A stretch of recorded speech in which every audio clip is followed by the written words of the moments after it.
नमस्कार दोस्तों, आप सभी का स्वागत है आपके अपने परिवार यूथ स्टडी हब 2.0 पर। तो आज के इस वीडियो में दोस्तों हमारी जो इंडियन ज्योग्राफी की सीरीज चल रही है उसका लेक्चर नंबर 31 इस वीडियो के अंदर हम कवर करेंगे, जिसमें हम भारत के पठार प्लेटू ऑफ इंडिया के बारे में कवर करेंगे। तो आइए दोस्तों शुरू करते हैं। शुरू करने से पहले हम ये जानने की कोशिश करेंगे कि आखिरकार इस पर्टिकुलर वीडियो में हम क्या पढ़ने वाले हैं। तो सबसे पहले मैं आपको पढ़ाऊंगा प्रायद्वीप क्या होता है, व्हाट इज पेनिनसुला। उसके बाद में द्वीप क्या होता है, व्हाट इज आइलैंड, यानी कि प्रायद्वीप से ही ये एक मिलती जुलती टर्म है। प्रायद्वीप क्या होता है और द्वीप क्या होता है ये हम इस वीडियो में इसलिए पढ़ेंगे क्योंकि भारत का जो प्रायद्वीप है और प्रायद्वीप पे जो पठार है वो एक पठार इसमें आएगा, इसलिए हम ये पढ़ेंगे।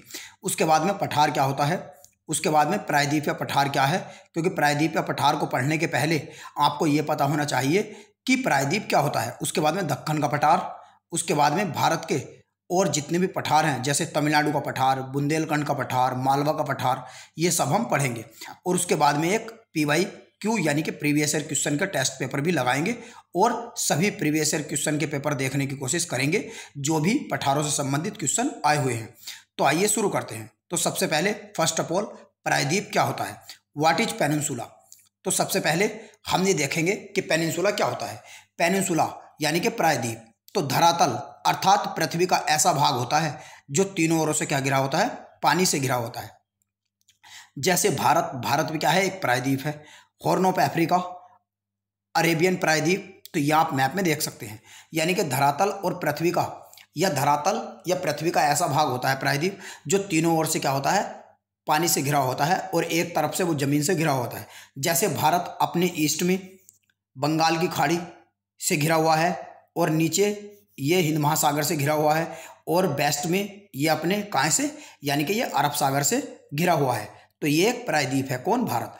और दूसरे नंबर पे हम देखने की कोशिश करेंगे हॉर्न ऑफ अफ्रीका, जो अफ्रीका महाद्वीप का एक पार्ट है जिसमें इरिट्रिया, इथोपिया, इरिट्रिया और सोमालिया जैसे कंट्रीज आते हैं। तो ये भी क्या है, एक प्रायद्वीप है, क्योंकि ये इधर रेड सी यानी कि लाल सागर और इधर ये गल्फ ऑफ एडन और इधर ये इंडियन ओशियन से घिरा हुआ है। जबकि इसका जो बेस्ट पार्ट है ये अफ्रीका महाद्वीप से लगा हुआ है, जो अफ्रीका महाद्वीप के देश है।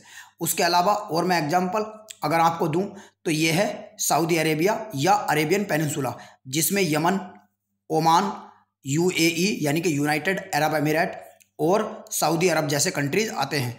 तो ये इधर रेड सी यानी कि लाल सागर और नीचे अपने गल्फ ऑफ एडन और अरब सागर से घिरा हुआ है और इधर ये पर्शियन गल्फ से घिरा हुआ है। मगर ये अपने नॉर्थ में घिरा हुआ नहीं है क्योंकि इसके नॉर्थ में मेनलैंड, इराक, कुवैत और जॉर्डन जैसे देश आते हैं। तो ये भी एक प्रायद्वीप है। तो अब प्रायद्वीप के बारे में दोस्तों आप अच्छे से समझ गए होंगे। अब हम इसी से रिलेटेड एक टर्म होती है द्वीप यानी कि आइलैंड। तो अब हम आइलैंड के बारे में चर्चा करेंगे। तो द्वीप वो होता है जो चारों ओर से धरातल यानी कि जिसका धरातल या जो धरती चारों तरफ से पानी से घिरी हुई होती है तथा छोटे छोटे, तो उसे द्वीप कहते हैं। यानी कि जो धरातल या पृथ्वी चारों ओर से पानी से घिरी हुई होती है तो उसे हम द्वीप कहते हैं। और इन्हीं छोटे छोटे द्वीपों को जब मिला दिया जाता है तो उससे एक समूह बनता है जिसे हम द्वीप समूह या आर्किपेलगो कहते हैं। तो जैसे अंडमान निकोबार भारत के, ये भी एक द्वीप समूह है। लक्षद्वीप और इंडोनेशिया, जैसे ये आप देख सकते हैं, ये चारों ओर से क्या घिरा हुआ है दोस्तों, पानी से घिरा हुआ है। ये धरातल, ये पृथ्वी, तो ये क्या है, एक द्वीप है। और ये भी आप देख सकते हैं इस चित्र में। तो ये दोनों क्या है, द्वीप का एक एग्जाम्पल है। अगर हम कंट्रीज की बात करेंगे तो जैसे मैंने आपको ये दिखा कि ये इंडोनेशिया है, इंडोनेशिया के सुमित्रा आइलैंड है, ये इंडोनेशिया है। और ये इधर आप देख सकते हैं ये फिलीपींस है दोस्तों, ये ताइवान है। तो ताइवान रहा, फिलीपींस रहा और ये न्यू गिनी है। तो न्यू गिनी, जापान जैसे देश ये क्या है, ये द्वीप समूह देश है, यानी कि ये आइलैंड है। और दुनिया का सबसे बड़ा द्वीप जो है वो ग्रीनलैंड है, ये भी आप याद रख सकते हैं। अब आपको द्वीप के बारे में भी जानकारी अच्छे से प्राप्त हो गई है। अब हम पढ़ेंगे जो पठार है यानी कि व्हाट इज प्लेटू, यानी कि पठार क्या होता है। तो पठार दोस्तों धरातल का विशिष्ट स्थल रूप होता है जो अपने आसपास के सभी स्थल रूपों से पर्याप्त ऊंचा होता है तथा इसका जो शीर्ष भाग है वो चौड़ा और सपाट होता है, इसलिए उसे हम पठार कहते हैं। अब दोस्तों जो पठार है ये पर्वत से एक रिलेटेड टर्म होती है, यानी कि धरातल का विशिष्ट स्थल रूप होता है जो अपने आसपास के एरिया वाले स्थलों से क्या होता है, पर्याप्त ऊंचा होता है, और उसका शीर्ष क्या होता है, पर्वतों के कंपैरिजन में चौड़ा और सपाट होता है, तो उसे हम पठार बोलते हैं, प्लेटू बोलते हैं। जैसे मैं अभी एग्जाम्पल से आपको इन चित्र के माध्यम से समझाऊंगा। ये पर्वत है दोस्तों। पर्वत की या पहाड़ की अगर मैं बात करूं तो पर्वत या पहाड़ एक ऐसी स्थलाकृति होती है जिसकी ऊंचाई 900 मीटर से अधिक होती है। अगर कोई भी ऐसी स्थल आकृति है जो जमीन जैसी है या पर्वत जैसी है और उसकी ऊंचाई 900 मीटर से अधिक है तो वो क्या होगा, पर्वत होगा। अगर उस पर्वत की चोटी को हम काट दें और उस पर्वत का जो ऊपर का जो नुकीला सिरा है, शीर्ष सपाट या चौड़ा मैं कर दूं तो वो काय की आकृति ले लेगी, फिर वो पठार यानी कि प्लेटू का एग्जाम्पल बन जाएगा। यानी कि जब किसी भी नवीनतम पर्वत की जो चोटी है वो घिस छिट यानी कि घिस जाती है तो वो एक पठार का एग्जाम्पल बन जाती है।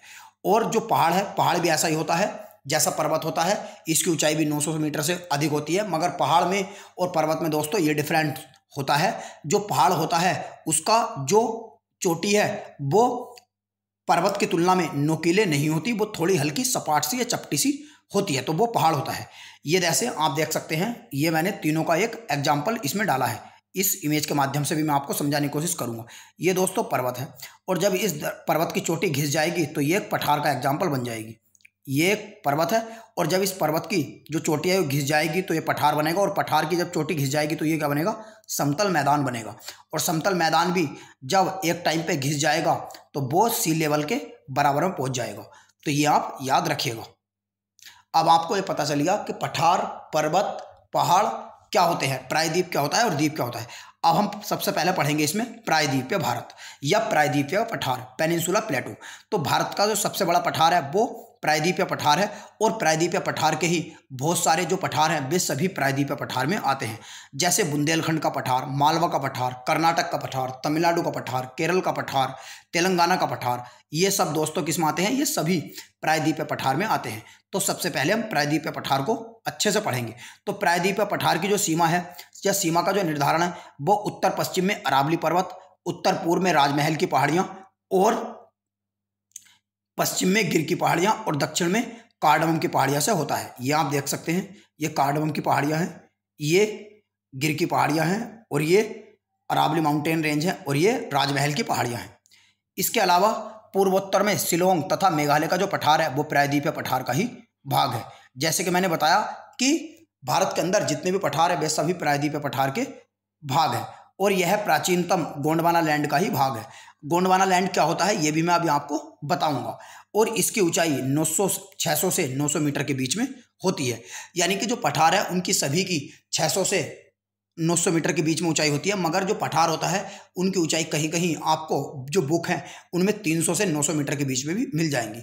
मगर दोस्तों मैं यहाँ अकॉर्डिंग टू एनसीईआरटी के अकॉर्डिंग बताऊंगा।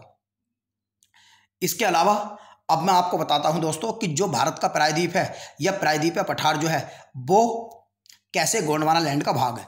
तो दोस्तों एक जमाने में अर्थात 25 करोड़ वर्ष पहले, यानी कि दोस्तों 25 करोड़ वर्ष पहले पूरी दुनिया में एक ही महाद्वीप हुआ करता था जिसका नाम था पैंजिया, जिसका नाम है दोस्तों पैंजिया। दोस्तों फिर कुछ समय के पश्चात पैंजिया के दो भाग हुआ, एक तो लोरेशिया यानी कि जिसे अंगारा लैंड कहा गया, और एक गोंडवाना लैंड। तो अब आपको पता चल गया होगा कि गोंडवाना लैंड किसका भाग था, एक जमाने में पैंजिया का भाग था। तो अब से 15 करोड़ वर्ष पहले जो पैंजिया है वो लोरेशिया और गोंडवाना लैंड दो भागों में टूट गया। फिर आज से 10 करोड़ वर्ष पहले जो लोरेशिया है उसके 3 भाग हो गए, यानी कि नॉर्थ अमेरिका, यूरोप और एशिया महाद्वीप में टूट गया। और जो गोंडवाना लैंड है वो अपने 5 भागों में टूट गया। 5 भागे कौन कौन से, यानी कि south America, Africa, India, Australia और एंटार्क्टिका में टूट गया। और अगर मैं आज की बात करूं टुडे, तो टुडे दोस्तों ये है, यानी कि नॉर्थ अमेरिका ये इधर हो गया, और इसके नीचे साउथ अमेरिका, और यूरोप और एशिया ये इधर नॉर्थ में पहुंच गया, और अफ्रीका साउथ में आ गया, और ये इंडिया आ गया, और ये ऑस्ट्रेलिया आ गया। तो आप कह सकते हो कि एक जमाने में जो भारत है वो किसका पार्ट था, वो गोंडवाना लैंड का पार्ट था। और गोंडवाना लैंड का ही जब दोस्तों विभाजन हुआ तो उसी से दोस्तों भारत का प्रायद्वीप निकला, और उसी से भारत का निर्माण हुआ। और ये इस एग्जाम्पल में भी आप देख सकते हैं। अगर इससे आगे की ओर हम चले तो दोस्तों आज से 71 मिलियन वर्ष पहले भारत सिर्फ इतना सा था। फिर 55 मिलियन वर्ष पहले दोस्तों भारत इसके ऊपर उठा और ये इसका पार्ट बन गया, और आज से 38 वर्ष पहले फिर ये इस तरीके से इतना इसका आकार बना, और आज से 10 मिलियन वर्ष पहले दोस्तों ये भारत इस तरीके से हो गया, और यही भारत का फॉर्मेशन है, और यही भारत का प्रायद्वीप का निर्माण इस तरीके से हुआ था। अब आप देख सकते हैं। अब दोस्तों ये वाला जो भारत है जो ऐसा बना, तो आज के टाइम में कैसे दिखाई देता है, ऐसे दिखाई देता है, और इसी का ही पार्ट है दोस्तों ये पेनिनसुला प्लेटू या भारत का प्रायद्वीपीय पठार। अब दोस्तों आपको पता चल गया होगा कि भारत का जो प्रायद्वीपीय पठार है उसका फॉर्मेशन कैसे हुआ, यानी कि भारत का जो प्रायद्वीपीय पठार है उसका निर्माण कैसे हुआ, ये मैंने आपको अच्छे से समझा दिया। अब भारत का प्रायद्वीपीय पठार का विस्तार कहाँ से कहाँ तक है, कितने राज्यों में फैला हुआ है, और भारत के प्रायद्वीपीय पठार के कौन कौन से पठार हैं जो भाग है, और कौन कौन सी पर्वत श्रेणी है, और कौन कौन से मैदान हैं जो भारत के प्रायद्वीपीय पठार में आते हैं, ये हम पढ़ेंगे। तो सबसे पहले दोस्तों जो प्रायद्वीपीय पठार है, प्रायद्वीपीय पठार के अंदर जो भू आकृति आती हैं वे आती हैं, यानी कि जैसे बिलोक पर्वत यानी कि जैसे हिमालय माउंटेन है, ये एक बिलोक पर्वत के एग्जाम्पल है। दूसरा अपशिष्ट पर्वत, अरावली पर्वत जो है ये अपशिष्ट पर्वत का उदाहरण है। रिफ्ट घाटियाँ, और उसके बाद में जो महाराष्ट्र का पठार है, महाराष्ट्र का जो पठार है दोस्तों जिसे हम दक्कन का पठार के नाम से भी जानते हैं, दक्कन का पठार का ही विभाग है, तो इसका जो निर्माण हुआ है वो लावा के हुआ है, यानी कि जब जमीन में दोस्तों ज्वालामुखी फटते हैं तो ज्वालामुखी के फटने के कारण जो उसका उद्गार और लावा बाहर निकला, उसी के कारण दक्कन के पठार का या महाराष्ट्र के पठार का निर्माण हुआ है। और उसके बाद में आर्कियन तथा धारवाड़ जो चट्टाने हैं और नदियाँ, आर्कियन और धारवाड़ की जो चट्टाने हैं इनका फॉर्मेशन क्या हुआ, ये क्या है दोस्तों, ये भी मैं अभी आपको आगे बताऊँगा। तो ये है दोस्तों प्रायद्वीपीय पठार की भू आकृतियाँ। अब हम पढ़ेंगे कि जो प्रायद्वीपीय पठार है उसमें अधिकतम नदियों का जो प्रवाह है वो पूर्व की ओर क्यों है। तो प्रायद्वीपीय पठार की जो ये नदियाँ हैं ये आप देख सकते हैं, जैसे गोदावरी नदी है, महानदी है, कावेरी नदी है, तो इनका जो दोस्तों अधिकतर रास्ता है वो दोस्तों ये अपने वेस्ट से ईस्ट की तरफ बहते हैं, यानी कि, और ये ऐसा क्यों है, यानी कि अधिकतम नदियों का प्रवाह पूर्व की ओर क्यों है। तो दोस्तों इसके लिए मैं एक एग्जाम्पल आपको लेना चाहूँगा। आप हमारे पूर्वी घाट और पश्चिमी घाट के वीडियो देख सकते हैं, उसमें भी मैंने ये बात समझाई है। तो ये है दोस्तों हमारा यानी कि जो घाट है, यानी कि हमारे दो घाट है, एक तो पूर्वी घाट और एक पश्चिमी घाट। तो ये दोस्तों हमारे पश्चिमी घाट है। तो पश्चिमी घाट का जो दोस्तों विस्तार है वो केरल, कर्नाटक इन राज्यों में आपको मिलेगा, और पश्चिमी घाट का जो दोस्तों पश्चिमी घाट और पूर्वी घाट, तो दोस्तों पश्चिमी घाट का जो ढलान है वो दोस्तों पूर्व की ओर है। तो जो पश्चिमी घाट का जो ढलान है दोस्तों वो पूर्व की ओर है, यानी कि इस तरीके से है। तो नदियाँ कैसे बहेंगी, ईस्ट से वेस्ट को ही, वेस्ट से ईस्ट को ही बहेंगी ना, यानी कि पश्चिम से पूर्व की ओर बहेंगी ना। तो इसीलिए कहा जाता है कि जो भारत का पश्चिमी घाट है उसका दोस्तों ढलान जो है वो पूर्व की तरफ है, इस तरह से है। तो इसीलिए जो शहरी नदियां हैं ये बंगाल की खाड़ी में गिरती हैं, जैसे गोदावरी रही, नर्मदा, कृष्णा, महानदी। तो ये भी आपको अब समझ में आ गया होगा। अब हम दोस्तों पश्चिमी घाट और पूर्वी घाट जो है ये भी मैं आपको बता देता हूँ। तो भारत के अंदर दोस्तों दो घाट है, तो पश्चिमी घाट और पूर्वी घाट। तो पश्चिमी घाट का जो ढलान है वो दोस्तों पूर्व की ओर है, इसीलिए अधिकतर नदियाँ पश्चिम से पूर्व की ओर बहती हैं, जैसे कि मैंने आपको बताया। और दोस्तों अगर मैं पश्चिमी घाट और पूर्वी घाट की नदियों की बात करूँगा तो दोस्तों जो पश्चिमी घाट से पूर्व की तरफ नदियां बहती हैं, यानी कि जो नदियां बंगाल की खाड़ी में गिरती हैं तो वे डेल्टा बनाती हैं, और जो नदियां दोस्तों यानी कि पूर्व से पश्चिम की ओर बहेंगी, तो वे दोस्तों एस्चुरी यानी कि ज्वार नदमुख का निर्माण करेंगी। तो ये भी आप याद रखिएगा। पूर्वी घाट क्या होता है, पश्चिमी घाट क्या होता है, ये दोस्तों हम ऑलरेडी पढ़ा चुके हैं। अब दोस्तों हम पढ़ेंगे प्रायद्वीपीय पठार को, यानी कि प्रायद्वीपीय पठार के बारे में। तो दोस्तों प्रायद्वीपीय पठार को दो भागों में बांटा गया है। प्रायद्वीपीय पठार के अंतर्गत आने वाले जो पठार हैं वे, और प्रायद्वीपीय पठार के अंतर्गत आने वाले जो पर्वत हैं वे।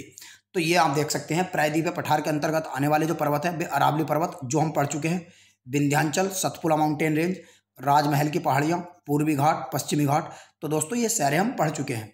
और जो प्रायद्वीपीय पठार के अंतर्गत आने वाले जो पठार हैं, जैसे मालवा का पठार, ये आप देख सकते हैं मालवा का पठार है, बुंदेलखंड का पठार है, और उसके बाद में छोटा नागपुर का पठार है। ये दोस्तों छोटा नागपुर का जो पठार है अभी मैं बताऊंगा। छोटे नागपुर को पठार से, नागपुर से कंफ्यूज मत कर लेना। दंडकारण्य का पठार है, ये तेलंगाना का पठार है, कर्नाटक का पठार है, डेक्कन पठार है, शिलोंग का जो पठार है, बुंदेलखंड का जो पठार है। तो दोस्तों ये सब आपको देखने में मिलेंगे, ये सभी प्रायद्वीपीय पठार के भाग हैं। अब दोस्तों इन्हीं सब पठारों को हम वन बाई वन करके एक एक करके डिस्कस करते हैं। तो सबसे पहले दोस्तों हम पढ़ेंगे दक्कन के पठार के बारे में, डेक्कन प्लेटू। तो दोस्तों ये रेड कलर से जो मार्क कर रखा है प्रायद्वीपीय पठार में, यही दोस्तों डेक्कन प्लेटू या प्रायद्वीपीय पठार है। और प्रायद्वीपीय पठार जो है दोस्तों यह भारत के पूर्व में पूर्वी घाट और पश्चिम में दोस्तों पश्चिमी घाट तथा दक्षिण में दोस्तों इलायची की जो पहाड़ियाँ हैं, इलायची की पहाड़ियाँ दोस्तों यहाँ मिलेंगी। और ये दोस्तों क्या है, ये पश्चिमी घाट है और ये पूर्वी घाट है। तो दोस्तों यह पूर्वी घाट, पूर्व में पूर्वी घाट, पश्चिम में पश्चिमी घाट और दक्षिण में इलायची पहाड़ियों तक फैला हुआ है।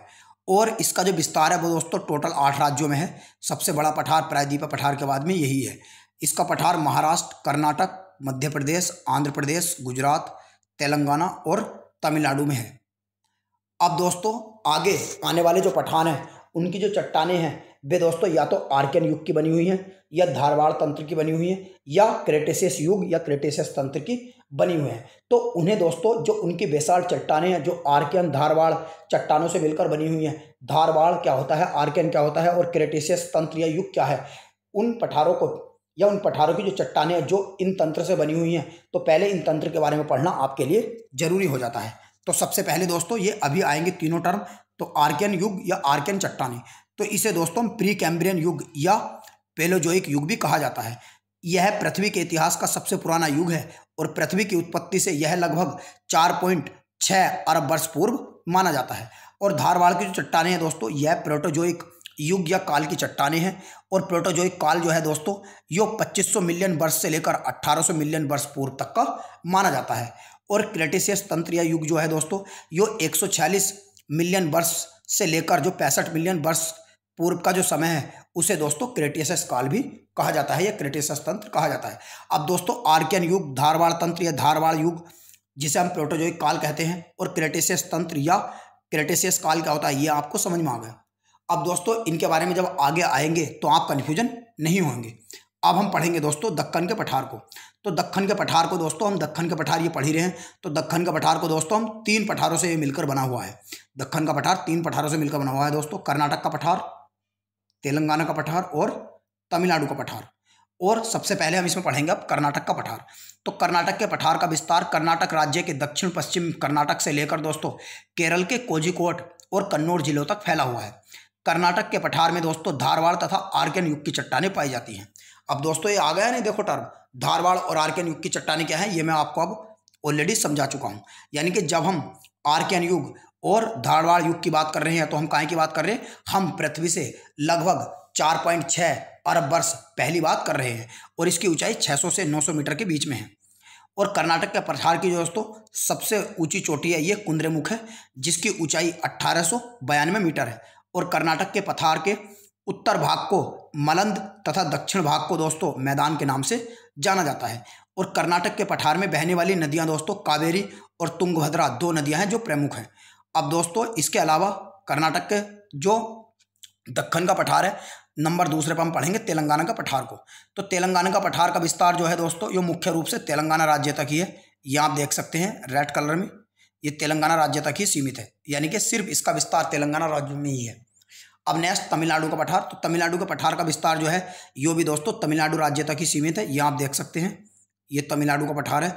और तमिलनाडु का पठार दोस्तों दक्षिणी सह्याद्री पर्वत जिसे पश्चिमी घाट के नाम से हम जानते हैं तथा तमिलनाडु के तटीय मैदानों के बीच में है। और तमिलनाडु के पठार की जो चट्टानें हैं दोस्तों ये आर्कियन युग की बनी हुई हैं। तो तमिलनाडु के पठार की जो चट्टानें हैं दोस्तों ये आर्कियन युग की बनी हुई हैं। और जबकि धारवाड़ और आर्कियन युग की जो चट्टानें हैं वे दोस्तों दक्कन का जो पठार है, कर्नाटक का पठार जिसका भाग है, तो कर्नाटक के जो पठार की जो चट्टानें हैं वे आर्कियन और धारवाड़ युग की बनी हुई हैं। और जबकि तमिलनाडु का जो पठार है उसकी चट्टानें सिर्फ आर्कियन युग की बनी हुई हैं। ये भी आप याद रखिएगा। अब दोस्तों नेक्स्ट हम चलते हैं मालवा के पठार पे। तो दोस्तों यहाँ आप देख सकते हैं मालवा का पठार है। और मालवा का पठार का निर्माण जो है दोस्तों ये ग्रेनाइट तथा ज्वालामुखी जब फटा तो उसके द्वारा निकलने के जो उसके द्वारा लावा निकला उससे हुआ है, इसीलिए इसे लावा निर्मित पठार भी कहा जाता है। मालवा के पठार के उत्तर पश्चिम में अरावली पर्वत श्रेणी, पूर्व में बुंदेलखंड तथा दक्षिण में विंध्याचल पर्वत श्रेणी का विस्तार है। और ये मैप में भी दोस्तों मैं शुरू में ही आपको समझा चुका हूँ प्रायद्वीपीय पठार से, जब मैंने पढ़ाया आपको प्रायद्वीपीय पठार तो उसमें मैंने पढ़ाया है कि ये मैप के माध्यम से मैंने बताया है कि उत्तर पश्चिम अरावली पर्वत, बुंदेलखंड और विंध्याचल पर्वत श्रेणी कहाँ है। और यह काली मिट्टी से ढका हुआ है। कौन? मालवा का पठार, क्योंकि जो अधिकतर काली मिट्टी है वो मालवा के पठार में ही पाई जाती है जो मध्य प्रदेश और राज्यों में सीमित है। मालवा के पठार मध्य भाग को चंबल नदी से प्रभावित किया है। यहाँ चंबल नदी यमुना नदी से मिलती है और मालवा के पठार के पश्चिम भाग में महानदी से प्रभावित किया है। यानी कि इसका जो दोस्तों मध्य भाग है, बीच का भाग है मालवा के पठार का, उसे चंबल नदी ने प्रभावित किया है और इसका जो दोस्तों पश्चिमी भाग है वो महानदी के द्वारा प्रभावित हुआ है और पूर्वी भाग को बेतवा नदी ने प्रभावित किया है। और इसका विस्तार दोस्तों 3 राज्यों में है, गुजरात, मध्य प्रदेश और राजस्थान। तो ये भी आप याद रखिएगा। अब दोस्तों हम पढ़ेंगे बुंदेलखंड के पठार के बारे में। तो बुंदेलखंड का जो पठार है ये आप देख सकते हैं, इसका मेनली विस्तार मध्य प्रदेश और उत्तर प्रदेश में है। जो बुंदेलखंड का पठार है दोस्तों, इसे विंध्याचल पठार के नाम से भी जाना जाता है। इसका विस्तार भारत के 2 राज्य उत्तर प्रदेश और मध्य प्रदेश में है। और बुंदेलखंड के पठार के उत्तर में यमुना नदी, दक्षिण में विंध्याचल पर्वत और उत्तर पश्चिम में चंबल नदी तथा दक्षिण में बुंदेलखंड के अजयगढ़ और पन्ना जिलों से यो घिरा हुआ है। क्या? बुंदेलखंड का पठार। तो बुंदेलखंड का जो पठार है दोस्तों, जिसे विंध्याचल पर्वत के या विंध्याचल पठार के नाम से जाना जाता है, तो ये दोस्तों 2 राज्यों में इसका विस्तार है, उत्तर प्रदेश और मध्य प्रदेश। इसके दोस्तों उत्तर में यमुना नदी, यानी कि यहाँ पे दोस्तों उत्तर में यमुना नदी मिलेगी और इसके दक्षिण में दोस्तों यहाँ पे विंध्याचल पर्वत श्रेणी मिलेगी और इसके उत्तर पश्चिम में दोस्तों यहाँ पे चंबल नदी मिलेगी, जो यमुना नदी और गंगा नदी की ही सहायक नदी है। और इसके दक्षिण में दोस्तों बुंदेलखंड का जो अजयगढ़ है, यानी कि अजयगढ़ और पन्ना जिलों से घिरा हुआ है। और इस पठार में बहुत पुराने युगों की चट्टानें पाई जाती हैं और सबसे पुराना युग आर्कियन युग है। इस पठार में बहने वाली नदियां धसान और केन नदी शामिल हैं। तो ये भी आप याद रखिएगा। अब हम पढ़ेंगे दोस्तों छोटा नागपुर का पठार। तो ये दोस्तों छोटा नागपुर का पठार है। तो इसका जो दोस्तों छोटा नागपुर का जो पठार है, नागपुर महाराष्ट्र में मिलेगा आपको। तो इसका महाराष्ट्र में स्थित नागपुर से कोई भी संबंध नहीं है, आप ये पहले याद रखिएगा। और इसे यह नाम हमारे जो पुराने राजा हैं उनके द्वारा दिया गया है। इसका विस्तार भारत के 4 राज्यों में है, झारखंड, उड़ीसा, पश्चिम बंगाल और बिहार में। इसका क्षेत्रफल टोटल 65,000 वर्ग किलोमीटर है और इसकी ऊंचाई 700 मीटर है।